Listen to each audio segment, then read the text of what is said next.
guys, magandang buhay. 1 week na ng aking Martinez, sina Martin at Ines. Ayan o, lumaki na sila at may balahibo na.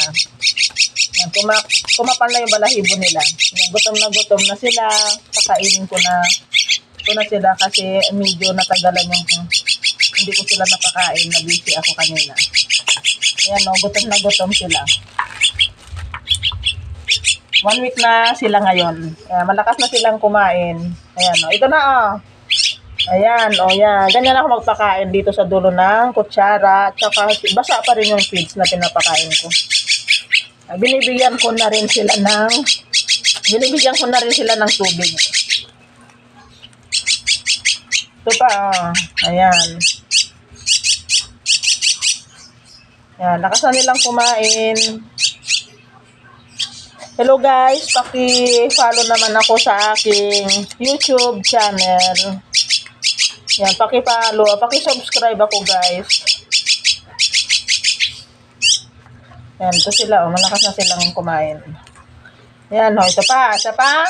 Ayan, oh. Yan, ito, oh. Ayan. Isa pa. Ayan. Oh, sige pa. Oh.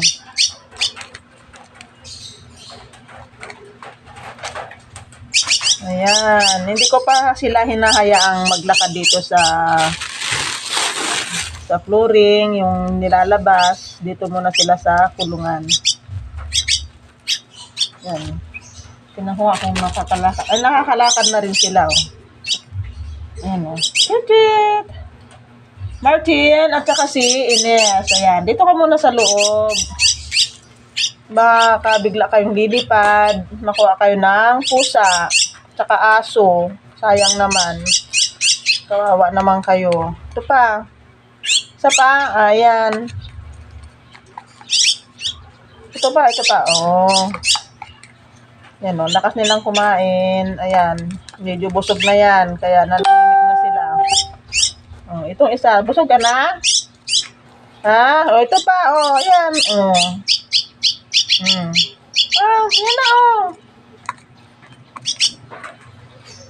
Ito pa, isa. Ayan, mamaya uli. Ayan, naubos na yung dati kong natimpla, guys. Dito ako nagtitimpla. Pag may tira, yun papakain ko hanggang maubos. Tapos magtimpla uli ako. Thanks for watching. Paki-subscribe po ako. Thank you very much.